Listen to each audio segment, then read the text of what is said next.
The Lord be with you. And with your spirit. A reading from the Holy Gospel according to Matthew. Glory to you, O Lord.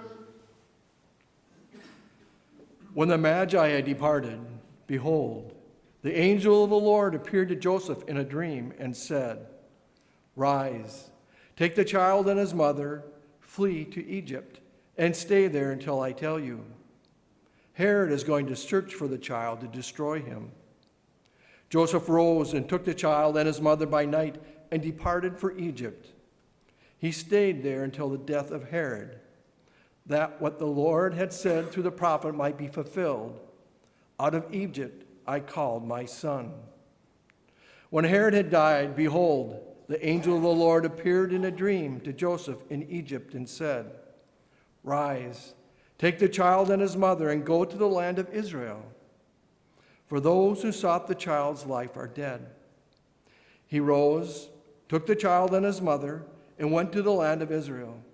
But when he heard that Archelaus was ruling over Judea in place of his father Herod, he was afraid to go back there. And because he had been warned in a dream, he departed for the region of Galilee. He went and dwelt in a town called Nazareth, so that what had been spoken through the prophets might be fulfilled. He shall be called a Nazarene. The Gospel of the Lord. Praise to you, Lord Jesus Christ.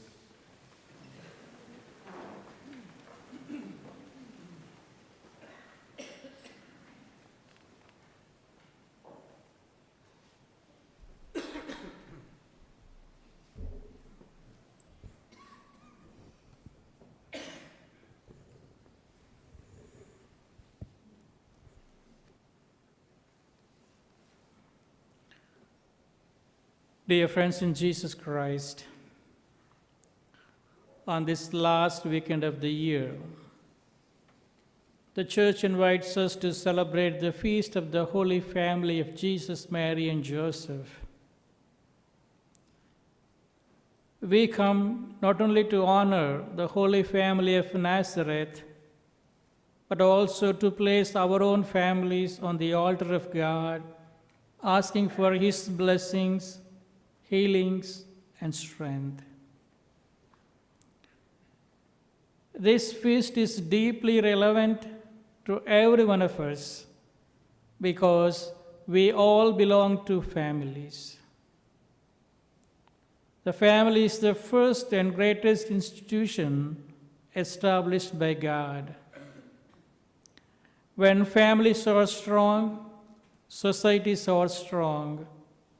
When families are fractured, hurting, or disordered, society itself begins to crumble. Sadly, we live in a time when the family is under great pressure and threat.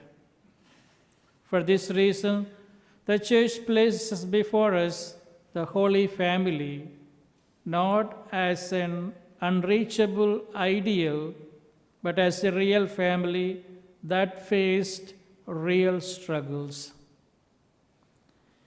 Being a holy family did not mean that everything was easy for Jesus, Mary, and Joseph.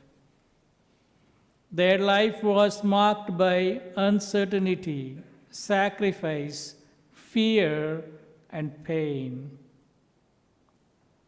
Mary's pregnancy brought confusion and distress, yet Mary trusted God completely. "Behold, I am the handmaid of the Lord." Joseph, too, listened to God's voice and obeyed, taking Mary into his home and becoming the foster father of Jesus. He accepted a role that required courage, humility, and selfless love. Today we rightly pray for all good foster parents and caregivers who reflect Joseph's quiet faithfulness.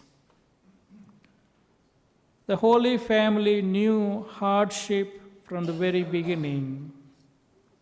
After a long journey from Nazareth to Bethlehem, there was no room for them in the inn. Jesus was born in a stable without comfort, assistance, or security. Soon after, Simeon foretold that a sword would pierce Mary's heart. A prophecy fulfilled again and again. In the flight to Egypt to escape Herod's violence, the loss of Jesus in the temple, and ultimately at the foot of the cross. The Holy Family was not spared suffering, yet they never lost trust in God. Pope Paul VI beautifully described the Holy Family as the school of Nazareth, where we learn the true wisdom of life: love, sacrifice, obedience, prayer, and trust in God. From this school, our families can draw courage and hope as we navigate our own ups and downs. Today's readings give us practical guidance for our family life. The first reading from the book of Sirach reminds us that parents are entrusted with God-given authority. Children are called to honor, respect, and care for their parents, especially in their old age. Respect within the family brings blessing, while neglect and disrespect leads to spiritual harm. At the same time, the second reading reminds parents not to discourage or mistreat their children. Every member of the family has a responsibility. St. Paul offers a powerful prescription for healing family wounds: compassion, kindness, humility, gentleness, patience, forgiveness, love, peace, gratitude, and prayer. These virtues are not optional, they are essential.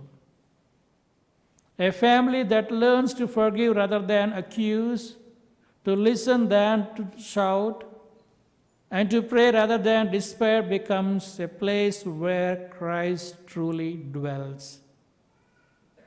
As the saying goes, a family that prays together stays together. There is no such thing as a perfect family. Holiness does not mean perfection. It means perseverance in love. Families are not meant to be courtrooms where faults are prosecuted, but confessionals where mercy is offered. Marriage itself is a sacrament of holiness through which Christ sanctifies not only the spouses but the entire family. Parents, do not be discouraged. You may feel inadequate at times, but God sees your sacrifices, your patience, and your love. You do your best, and God does the rest. He repairs at night the mistakes we make during the day. As we continue the joy of Christmas, let us remember that the center of every holy family is Jesus Christ.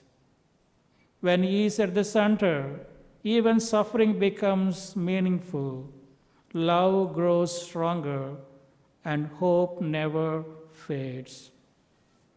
May the Holy Family of Jesus, Mary, and Joseph intercede for our families, biological, parish, and spiritual, that they may become places of faith, love, forgiveness, and peace. Amen.